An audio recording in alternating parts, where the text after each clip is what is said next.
Мейірімді жана ырайымды Аллах Тааланын аты менен жараткандын тынчтыгы жалпыбызга болсун. Урматтуу окуучу, урматтуу көрөрман, алып жаткан сабактарыбыз ар бирибиз үчүн пайдалуу болсун. Сиздер менен жаңы сабагыбызга киришмекчибиз. Бүгүн сиздер менен Масад сүрөсүнүн чогуу тажвид эрежесин талкуу кылмакчыбыз. Буга чейинки өтүлүп келген сабактарды сиз тагай көрүп келаткан болсоңуз, иншалла биз менен чогуу талкуу кыласыз. Эң авалы ар бир аятты бирден талкуулайбыз, андан кийин жалпы сиздер менен чогуу окуйбуз. Албетте биздин артыбыздан калбастан бирге аракет кылып, биз менен кошулуп окуганга аракет кылыңыз. Бисмиллахир-рахманир-рахим. Таббат яда аби лахаби ва табб. Карайбыз. Биринчи аят. Араб тилинде эскерте кетүүчү нерсе, аят жазылып бүткөндөн кийин аяттын цифрасы коюлат. Бул биринчи аят бүттү.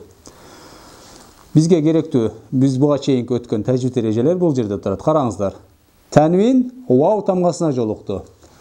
Танвинди вау тамгасынын ичине киргизип, дымак менен окуйбуз. Бул жерде кунналуу идгам эрежеси окулуп калаткандай болуп, эсиңиздерде болгон болсо, аракеттин бирөө окулбайт дагы ваудун ичине таштүттү кылып окуйбуз. Лахаби ваудан экөө, кайра ваудан баштайбыз. Лахаби ва табба эмес, балким мындай эреже бар эле. Аяттын аягында токтоо себептүү аракеттин ордуна а, и, у болобу айырмасы жок. Биз булардын ордуна токтогондуктан, токтоо себептүү биз сүкүн коюп токтойбуз дедик. Ал сүкүн биздин балким мындай көңүлүбүздө болот. Китепте эч кандай сүкүн коюлбайт, аракет тура берет. Ва табба. Лахаби ва табба. Б'да калкала эрежеси. Бул экинчи эреже.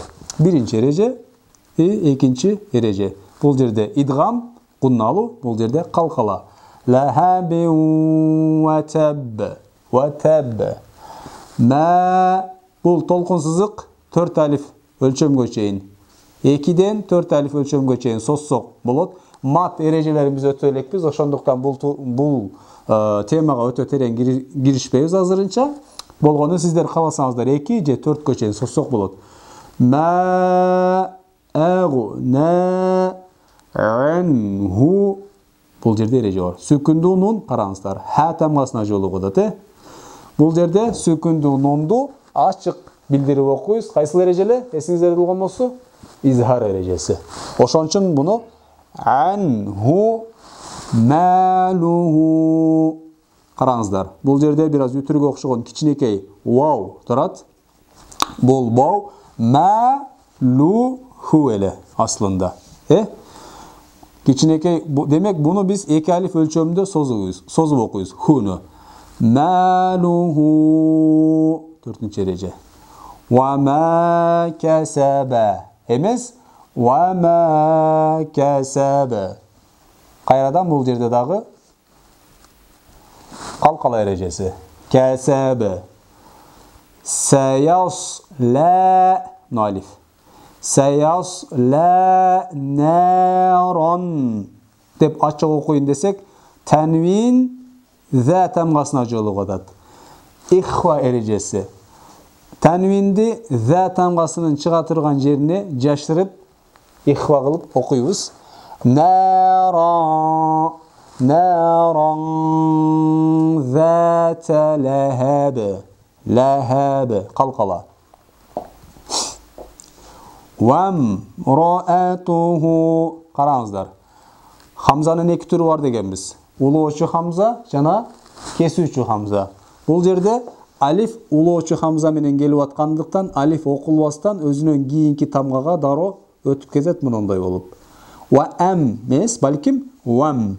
Вам раатуху. Бул жерде 2 эреже бири-бирине окшош. Караңыздар, бул жерде дагы вауду 2 алиф өлчөмүнө созуп окуйбуз.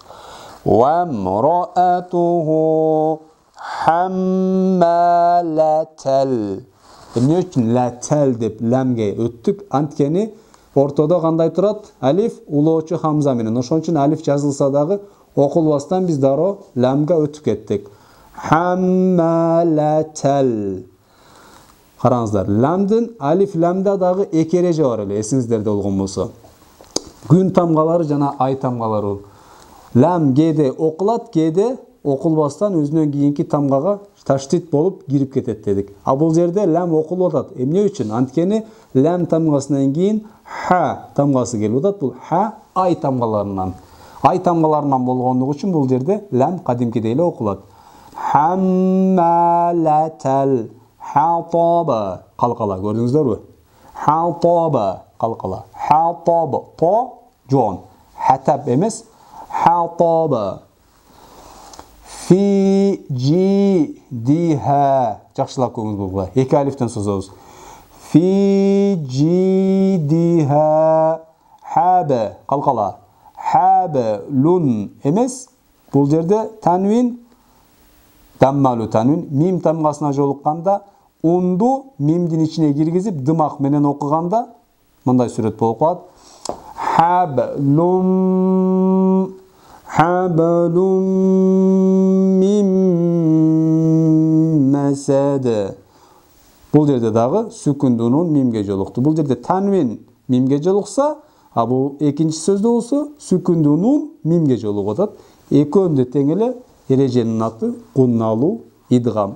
Акыркы эреже болсо дәл тамгасы сүкүндүү болду. Бул калкала. Караңыздар, ар бир аяттын аягында дээрлик калкала эрежеси бар. Биринчи аятта ватаба, касаба, лахаба, хатаба, масада.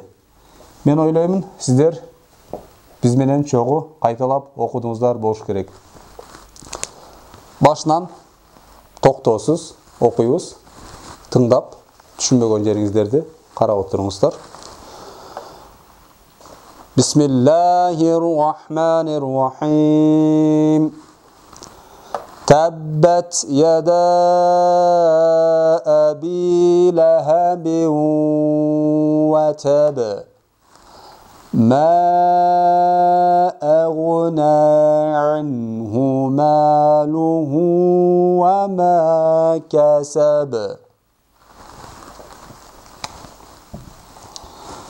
سيصلى نارا ذات لهب وامرأته حمالة الحطب في جيدها حبل من مسد.